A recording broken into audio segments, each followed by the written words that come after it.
So in general, ma'am has already started with this concurrency part. So what do we mean by this concurrency? All of you know what is this concurrency? Parallel execution of processes. Yeah, parallel execution of processes. So certain times there are certain situations like when we are accessing the same shared data. That is, if there is any shared data that we are trying to access it, and if multiple people are trying to access that same shared data and trying to manipulate it, then this concurrency occurs. So that means why in this situation, why we had this concurrency? Because of this assignment statement when we have started using it onto the shared data. Right? That means we are trying to modify the same variable by using different processes. That is, different people accessing the same. The example what we have taken was the same account was there, and different people are trying to access the account. So this could be the best example for explaining this concurrency. So this was taken and it was already explained.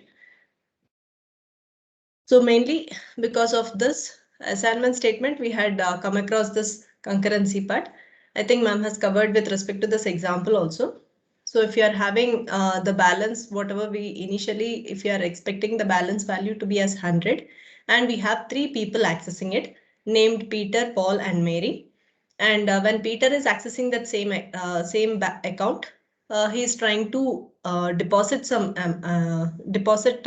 the value. That is, he is trying to deposit the balance, update the balance with by depositing 10.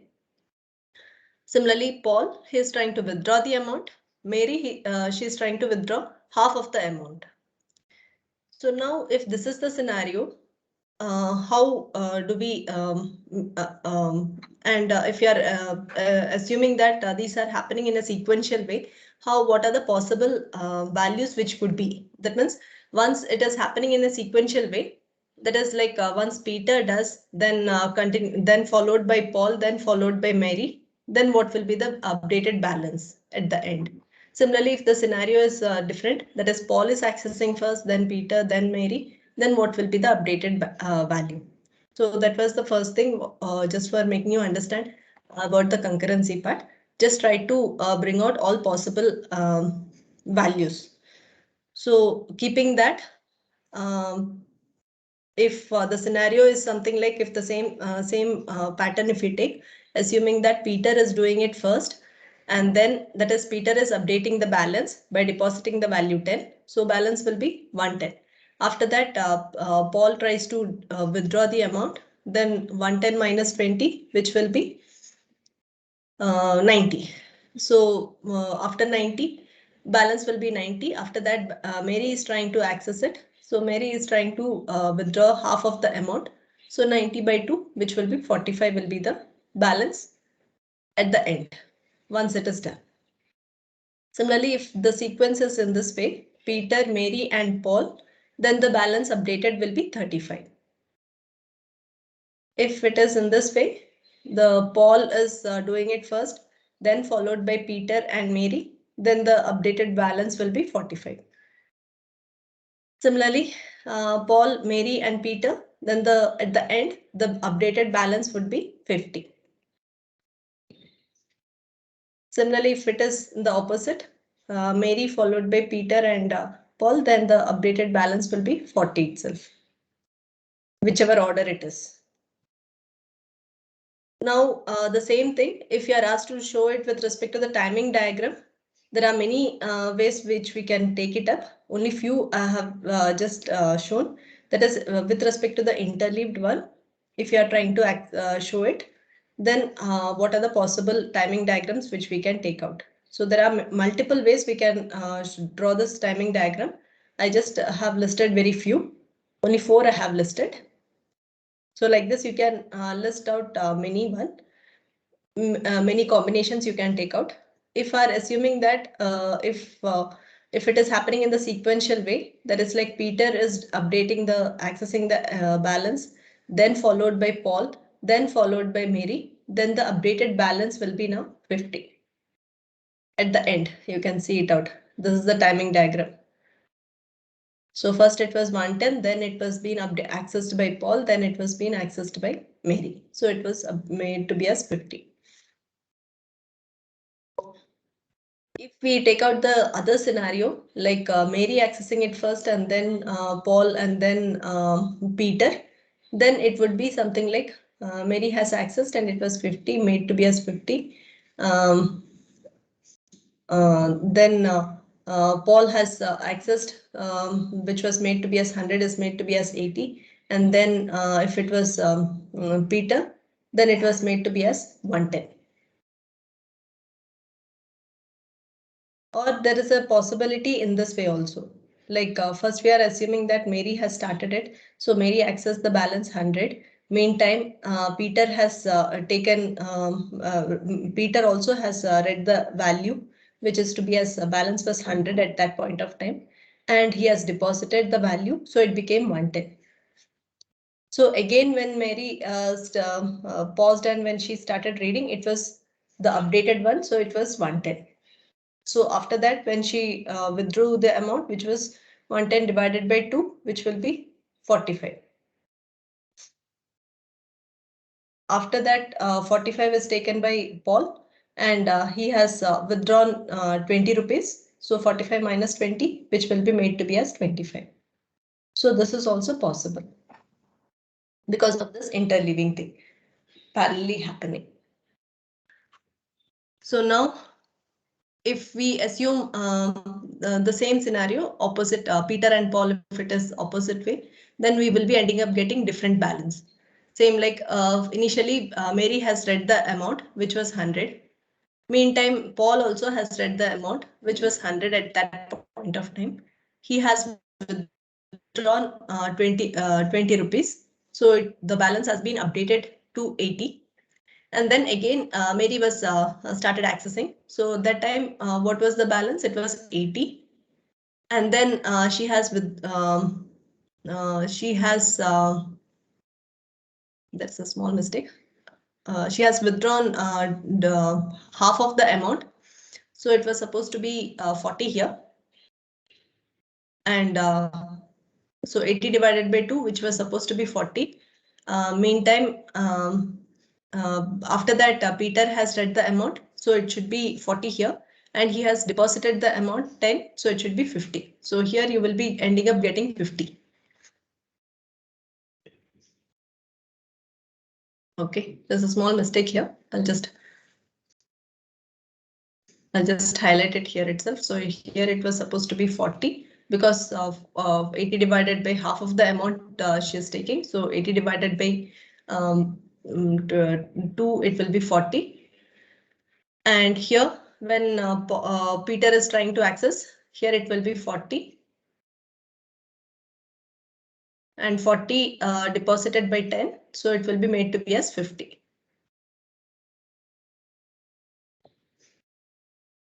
Just take note of this difference. And here you will be ending up getting the value to be as 50 itself. So like this also there are multiple possibilities of getting different values.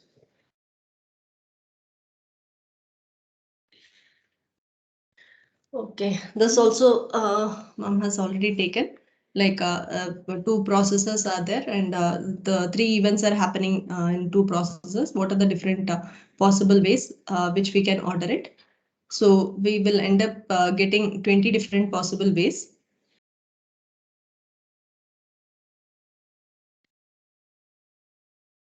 So then discussed about the serialization. That is like how do we deal with this? How do we come across this concurrency part? So whenever we have the shared state, then we can serialize it, saying that only one processor will be one process will be occupying that particular variable. Once it is released, then only it can be occupied by or taken by any other variables or any other process. So how we can do is by making it to be a serializing. So first, it has been first we have to say that it has been parallelly executed. So whenever we are saying parallelly executed, the syntax used will be parallel execute.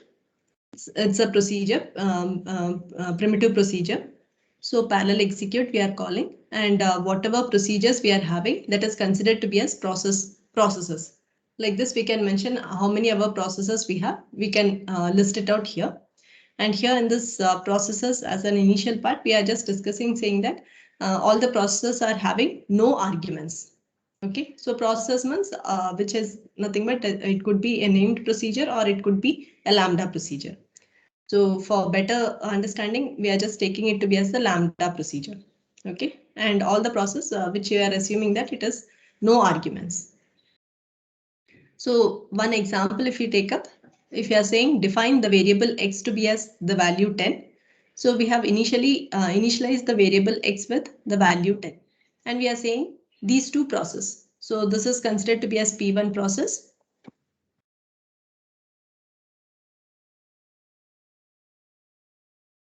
And this is considered to be as our P2 process. So two processes can happen parallelly. This is how we are saying it. So if suppose, so let's see when it is happening parallelly, what are the possible values which we can generate. So first if we are assuming that process 1 has been executed. So initially process 1, when we are executing, we are having two times the x variable has to be called out. So x variable, when we are calling out x variable, two times we are accessing the x variable. So 10 has been accessed twice. It has been multiplied and x has been assigned with the updated value will be 100. So after process 1 has been completed, only then process 2 starts. If that is the scenario, then in process 2, when we are accessing the variable x, process 2 will be access when it accesses the variable x, it will be taking out the updated value. So which was 100. So 100, what is the operation which it has to do is plus 1 it has to do. So 100 plus 1 it will do. And since we are having set, which is the assignment statement, it is updating the x variable with 101. If suppose, since it is parallel execute, we can even assume that there is another possibility like P2 is happening first and then P1 is happening. If that is the scenario, then first P2 is happening first means, then first P2 is accessing the variable x. So that means this one is accessing the variable x. So first time when we are accessing, it is the value 10. So 10 plus 1, which will be 11. So x will be initialized to 11. After that, process 1 has been executed. So next time when we are here, when we are accessing the variable x, what happens? It will be taking the updated value, which is 11. So 11 again it is accessing the x variable. Here also it will be accessing the updated value. So 11 into 11, which will be 121. So like this, we will end up getting 121. There is another possibility that first process 2 is executed.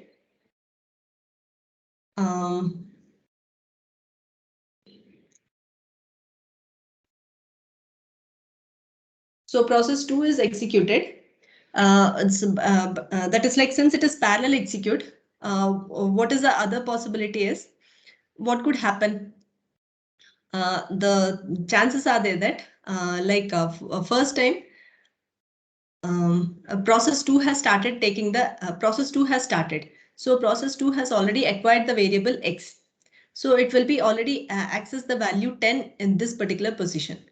But before it complete this process, what happened? Process 1 has started. So when process 1 has started, what happened? It has been accessing the value x. So what will be the value of x? It will be value 10. Again, second time when x variable has been accessed, it will be again value 10. So for, now process 1 has been completed. So what will happen? 10 into 10, 100 will 100 has occurred. Okay. Yeah, 100 has occurred.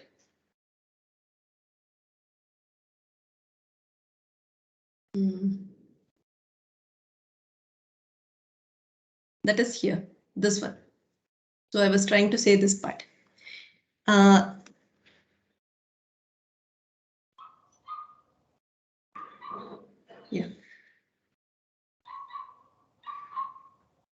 The scenario was something like the process P2 has started.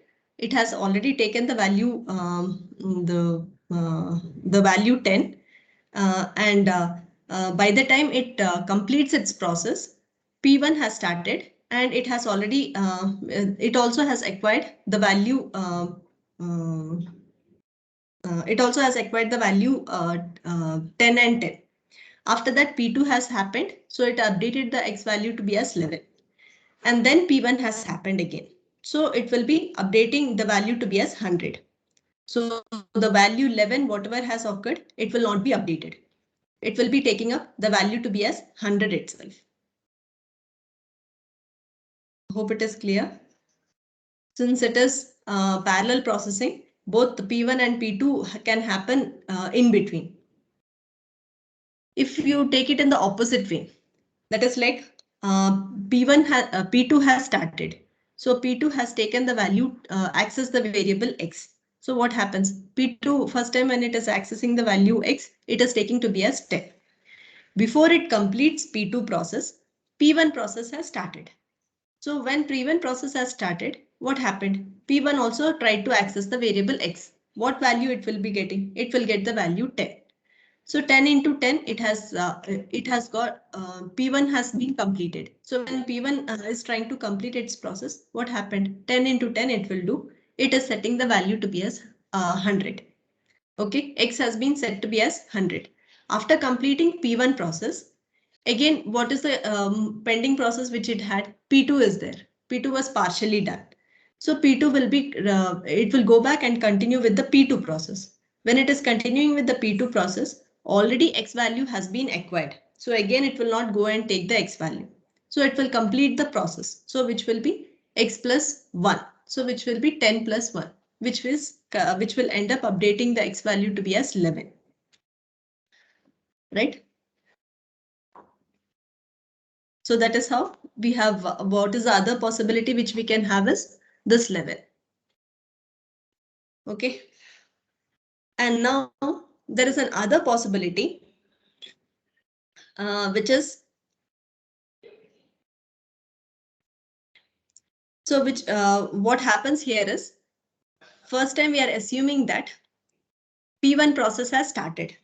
Okay. When P1 process has started, X value has been acquired. First X value, which we have two X values which we are supposed to have. So first time X value when it came across, it has accessed the value. So what value it will get? It will get the value to be as 10. Before it accesses the second value, P2 process has started. Okay. So the last scenario, what I'm trying to say is, in the P1 process, we have X into X, which was supposed to be done. So first time when the X has been accessed, it is taking the value to be as 10. Before the second X has been acquired, it started with P2 process.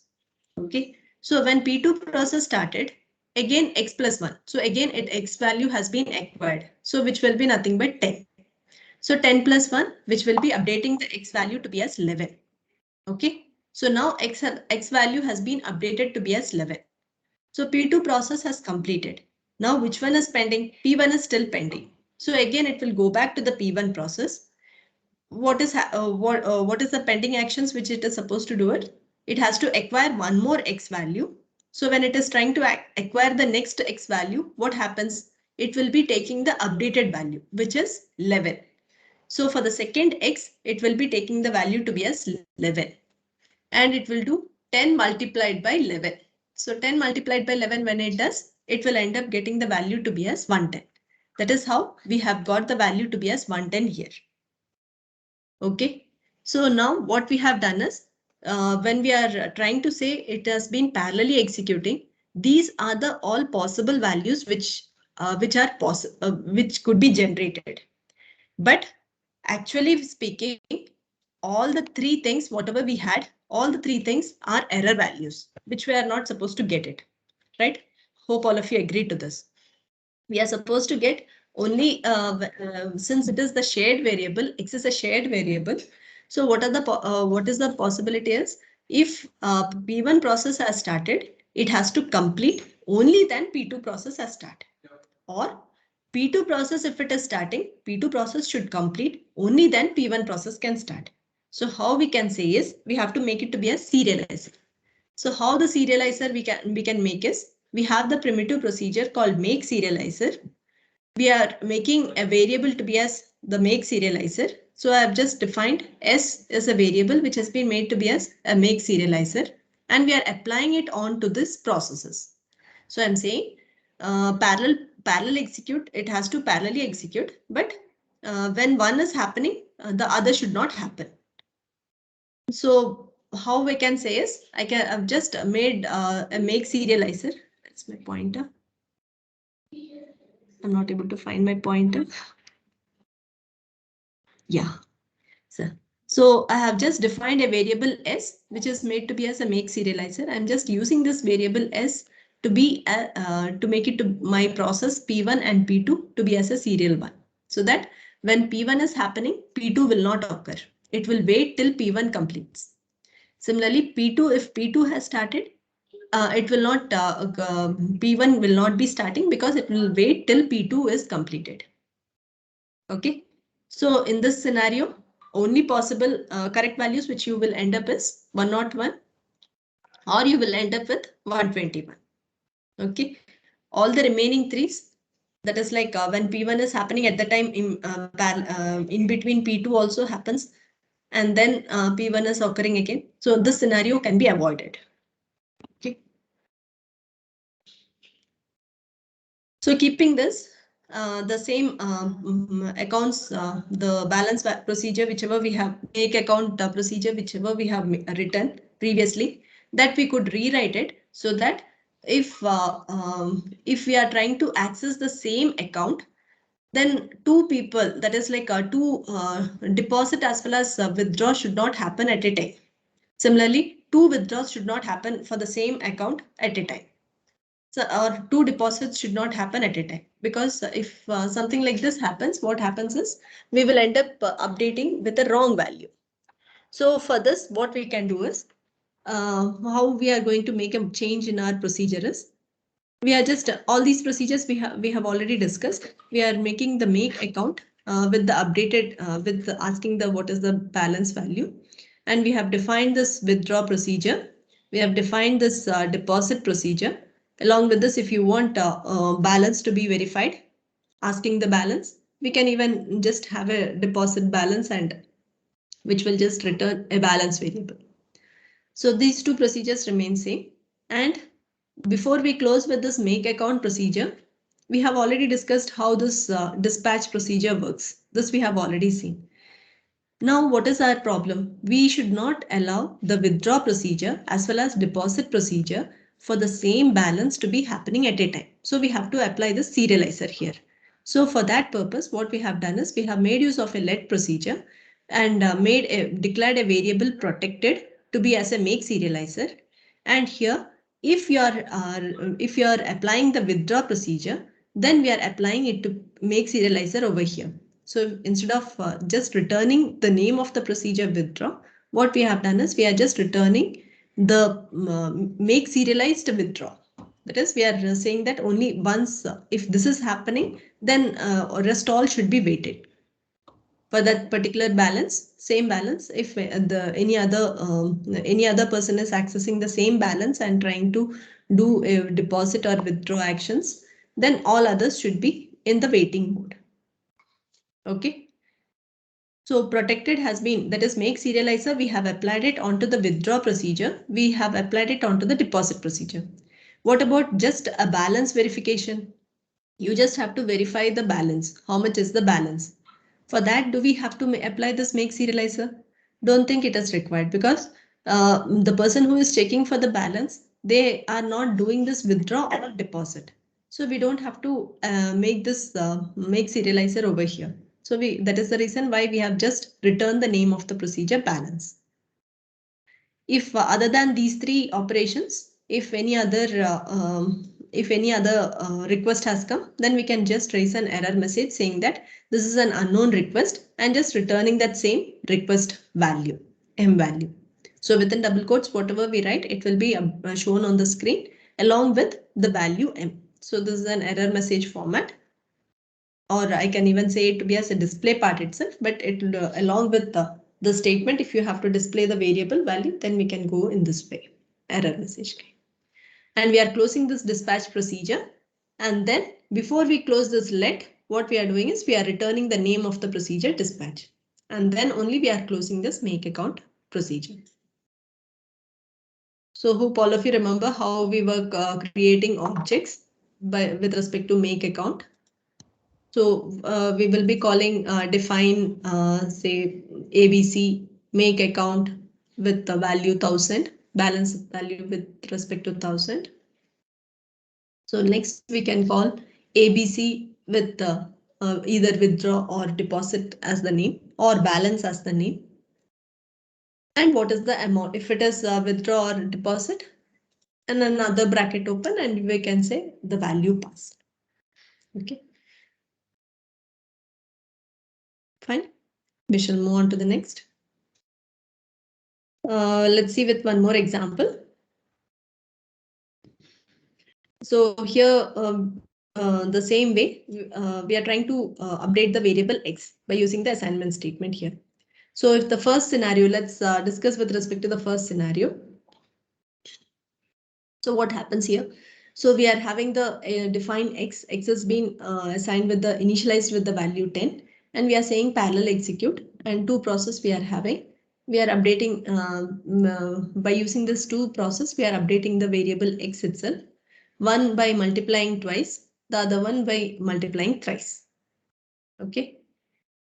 And we are just asking what are the possible values which could be.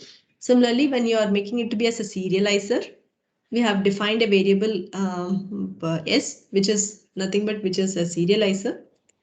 So if you are applying serializer s onto these process, only one process will be happening at a time, not both. So now let's see with respect to this first scenario, what are the possible values which you can generate? Can you try it out and tell me what are the possible values which we can have?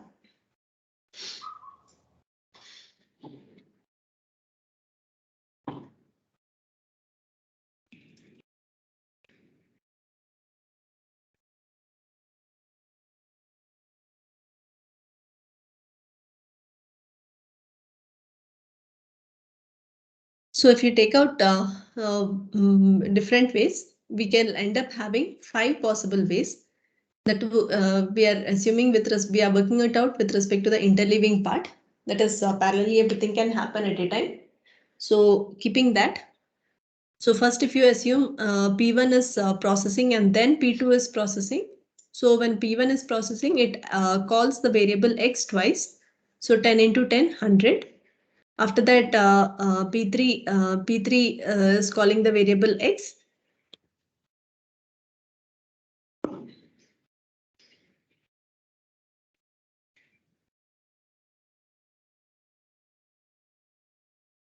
Yeah. P3 is also parallelly. So first scenario is something like P1 has already accessed the value X.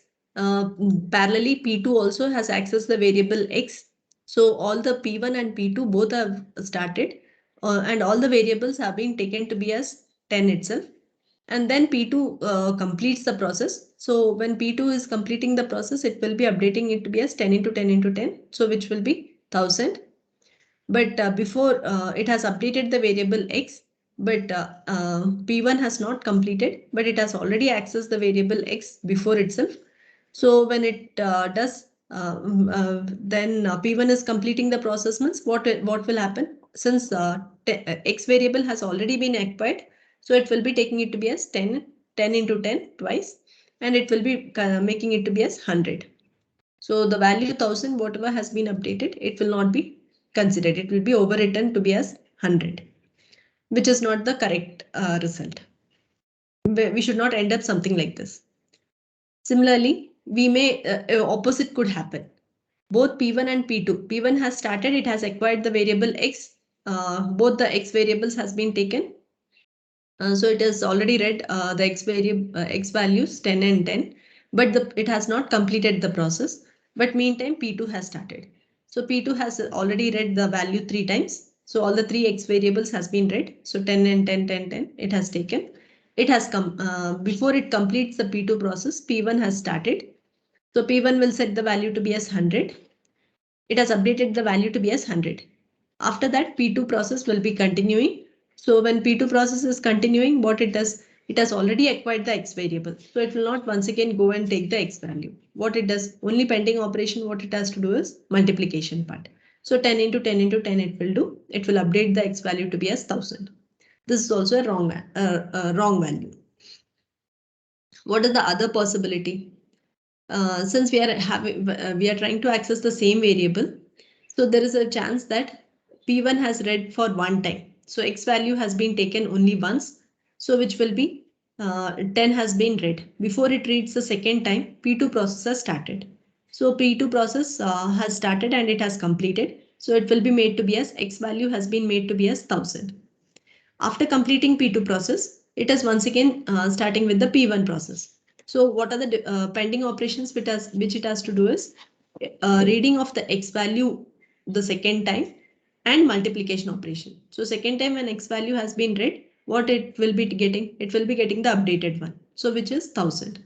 So it will be when it does the operation multiplication operation, it will be doing 10 into 1000. So where you will end up getting the value to be as 10,000. So same is the scenario. If P2 process has started and in P2 process, we are having three variables. X has to be read 3 times. Instead of it, if suppose if we are assuming that it has read only 2 times, the X variable has been read only 2 times. The third time, before it reads the third time, P1 process has started because it is parallel execute. So when it is reading the X value during the P1 process, what happens? It will be taking the X value, which is 10. It completes the process. So which will be 10 into 10, 100. X has been updated to 100. Once P1 process has completed, it will continue with P2 process. So it will be when it is continuing with the P2 process, what is the pending action which it has to complete? It has to read the X for the last time, that is the third time, and multiplication operation is pending. So when it is reading the X for third time, it will be getting the updated value, which is 100. So now what it does, it will be applying the multiplication operation. So what will be the value it will end up is 10 into 10 into 100. So 10 into 10 into 100 when it does, it will end up getting the value to be as 10,000. Similarly, opposite scenario, P2 has been read for only one time. So instead of reading the 3 X values at a time, P2 has read only the X value only one time.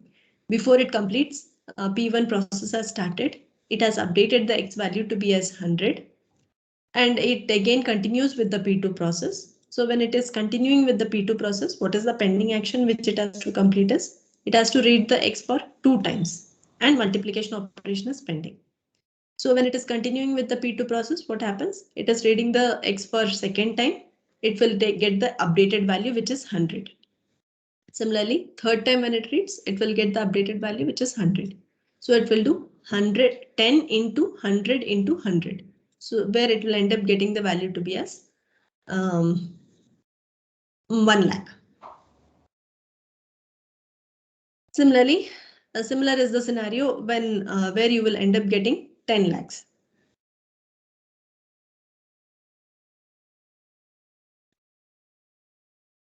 Here it is assuming that how we will end up getting 10 lakhs, which will be P1 process. Can you keep yourself mute? P1 process has read of both the X values for both the times. So it has been updated to be as 10 into 10, 100. Only after that, P2 process has started.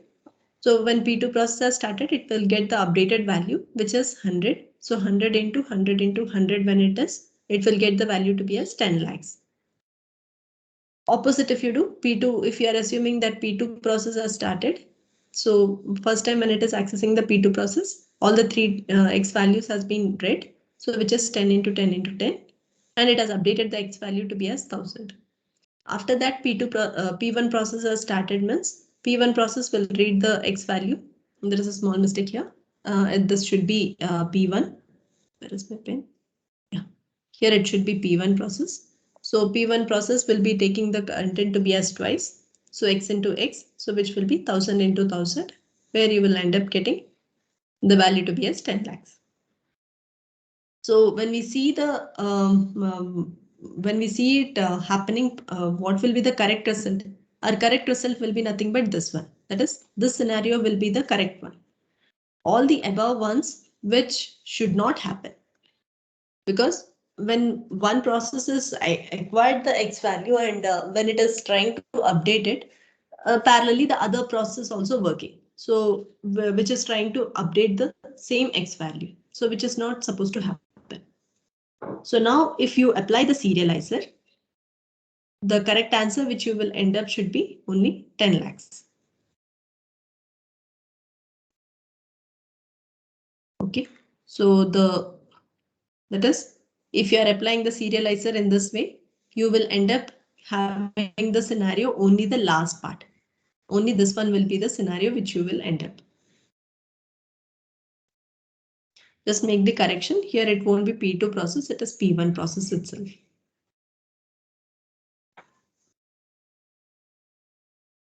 This example, I think already you have seen. So here also define X variable with the value 10 and we have applied the serializer. But the thing is, the serializer we have applied it only for the inner procedure here, and for the outer procedure here. For this procedure, we don't have any serializer. Okay. So now what happens? What are the possibilities?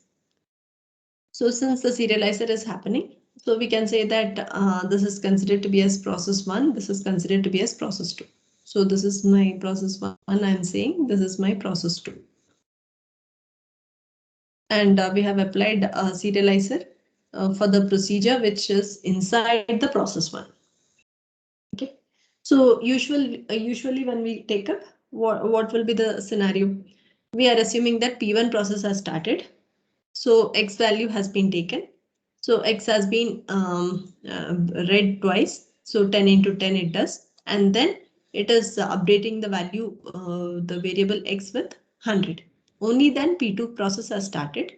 So it will be accessing the X value, which is already up. It will be getting the updated value, which is 100. So 100 plus 1, which will be 101. So this is the scenario, one result which we can end up getting. What is the other result which we can get up? Opposite. If you are assuming the value P2 process is started and then P1 process is continuing. So P2 process, when it starts, it will be acquiring the value X, which is 10. So 10 plus 1, which is 11. After that, we are assuming that P1 process is continuing. So P1 process, when it reads the value X for 2 times, it will be reading the X value 2 times, which will be the updated one. So it will be 11 and 11. So 11 into 11, which will be 121. And that will be updated as the new X value.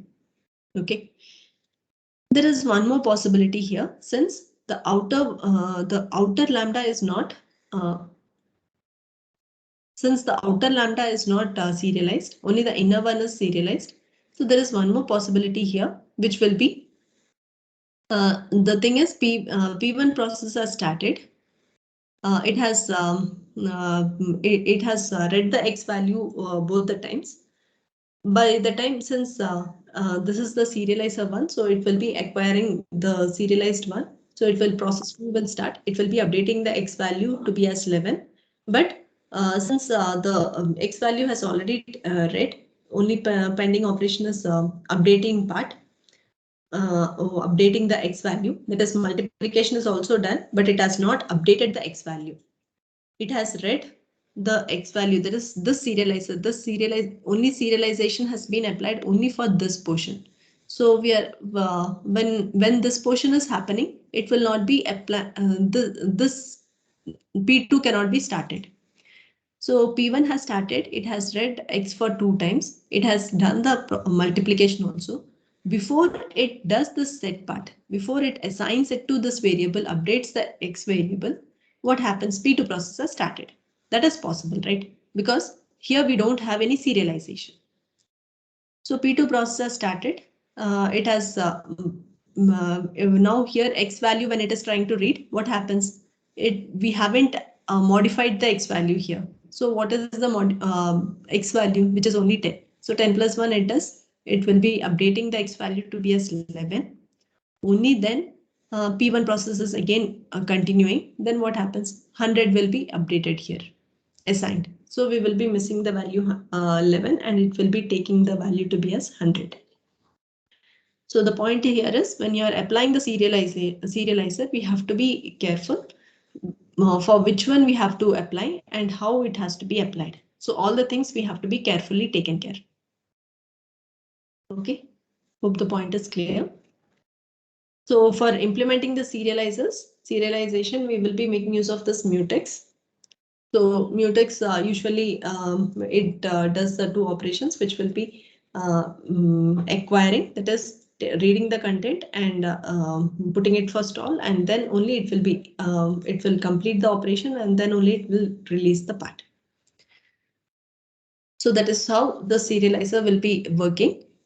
But there is still a problem, and even though we go with the serializer, the thing is, if suppose we can similar to this one, we can create multiple serializers, right? So we can say it to be as define P make serializer. This is also possible, right?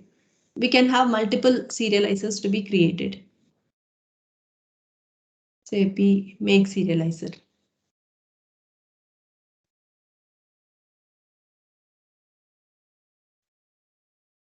Can complete the serializer.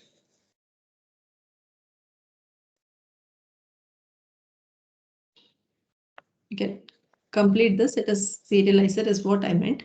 So I can make two variables created for make serializer, and I can apply it for two multiple process I can apply when there is no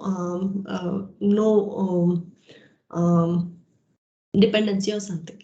But the thing is, if suppose if two processes we take up, one process accessing different variable but updating another variable, and that variable has been taken by the other process and it is updating the, say for example, Peter has doing this y is equals to x plus 1 and Paul is doing x is equals to y is equals to x multiplied by 10. If these two are happening and I am making use of two different serializers. So since it is two different serializers, both the things can go at a time. If both the things has happened at a time, what happens?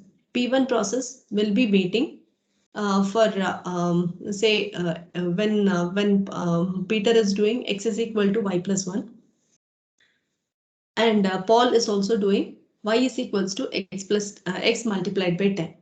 What happens? First, Peter has accessed the variable, trying to access the variable y. Then it sees that Paul has to release it. When Paul is trying to access the variable x, it says that Peter has to release the variable x. So both the things will be waiting for a long time. So this is what we call it to be as the deadlocks. So whenever we are making it to be as the serializers, we have to make sure that we will not end up in a deadlock situation. There are multiple solutions for it, but right now we have to just understand your according to the syllabus. We just end up saying that whether there is any deadlock happened. If it does, we have to make sure that we will not end up getting into this deadlock scenario. Okay. So I'll stop with this.